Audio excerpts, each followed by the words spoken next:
Hello. Okay, so I'm going to try to do this and see if this works out okay. What I want to do is just walk you through what we talked about in class on Friday, which is resolving root position 5-7 to root position 1. And this is the first video I've made like this, so I'm going to try some different things and see how they work out. Please let me know if this is helpful. We'll talk about this in class, because I would really like to do this more, not only to reinforce what we talk about in class, but also to save some time in class to go over some concepts that are really objective, and you guys can watch the video a couple of times if you have to and sort of talk through and think through that stuff. So in class we could spend more time doing fun stuff and interesting things. Okay, so root position 5-7 to root position 1 is a very specific and very tricky yet easy thing to do. And it has certain rules that have to be followed for resolution, because you have two tendency tones. What we're going to see here is the leading tone is going to be present in your dominant chord. Again, every dominant chord is going to have a leading tone in it. This is a tendency tone. In the 5-7, it is the third of the 5-7.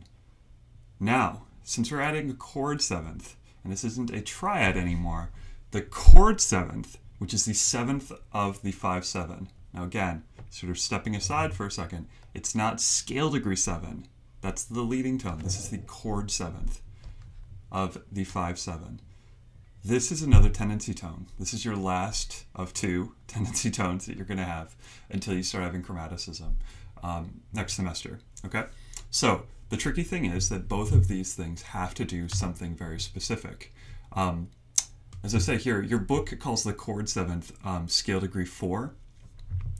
This is because, and very logically, scale degree 4 is always the chord seventh of your 5-7.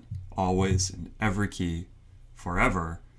If you stack up thirds on scale degree 5 in any key, and you get a 5-7 chord, the seventh is scale degree 4 of that key. So in the key of C, your 5-7 is G, B, D, F. F is scale degree 4. So again, don't get that confused. If you're reading the book and looking at it, which I'm sure you guys are reading the book every day, don't be confused. Okay, so tendency tones. You cannot double tendency tones, ever, 100% of the time. Never do it, because they have a tendency to do something. This is going to obliterate any sense of individuality that the lines have. So we're trying to get like a four-part individual linear beautiful part writing.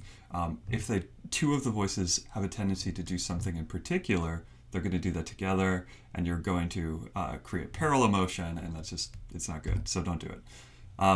The leading tone, okay, which is going to be scale degree 7, or the third of your 5-7 chord, must always, 100% of the time, resolve up by step. The chord seventh must always resolve down by step. Always. Forever. We'll always do that, okay? 100% of the time. In class, we talked about how that's a diminished interval, it's a diminished fifth, and it wants to collapse in on itself. So in the key of C, it's a B and an F. They want to collapse. We'll always do that. Always. So say it with me. Leading tone up. The leading tone will always, always go up. Seventh down. The seventh of your chord seventh will always resolve down. Okay? Good. If you do these two things, and the chords you are writing are both in root position, one of the chords must be incomplete. That means that there can't be a fifth of the chord present. And one must be complete, where that is, all chord tones are present. It doesn't matter which one you do. You can have a complete 5-7, it will always resolve to an incomplete 1 chord. If you have an incomplete 5-7, it will always resolve to a complete 1 chord. So let's take a look at this. So I'm going to pop in a Sibelius here and show you guys this in Sibelius, because it's probably the easiest way to do it. So assume we're in the key of C, which is great because, there's no lots of sharps right now in Sibelius. I'm going to stack up a 5-7 really fast. I'm just going to voice it. Boom, right there. Check it out. If we're in the key of C, which now you guys can see. Hey, look, key of C. This is the 5 in the key of C, the 5, the B, and the F. This chord, normally if you just stack up thirds on scale degree 5, would look like this, right? You'd have G, B, D, F. If we look back over here, we're missing the 5th. Of these chord tones here, it's not present here. So this is what we would call an incomplete 5/7.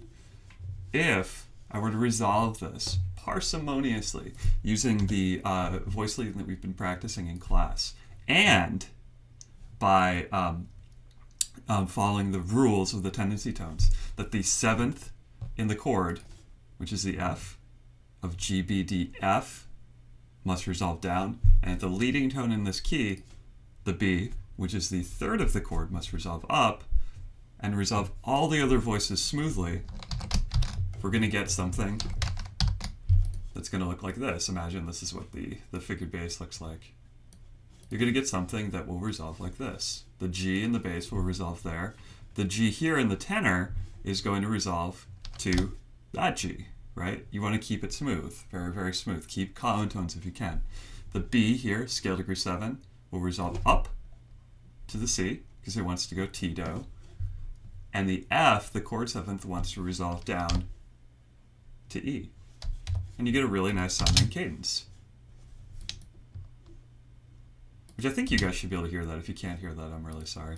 But it's a really nice sounding cadence. You get fa mi in the soprano, T-do in the alto, some oblique motion here, root position, contrary motion between soprano and bass. It's all great.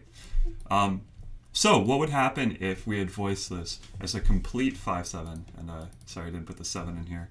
As a complete 5/7 to another resolution here. Let's see. So if perchance, like I was like randomly just doing this, maybe I voiced it like this earlier. It's like, cool, get that. This is a complete chord. You have G, B, D, F. Well, if we follow the same rules, what it's going to naturally do is resolve to an incomplete 1 chord all the time, okay? You follow the rules of resolution, that is resolving the G to a root position 1. The B, right, should go up. The F should go down. And now you can't have a chord 5th because the D can't go to a G. It would be voice crossing. So you have a couple of options. You can double the E, or you can double the C. Oops. Sort of like that. Get something that looks like that. Which is fine. This is great. It's in no way offensive or like empty sounding. It sounds totally fine. Okay?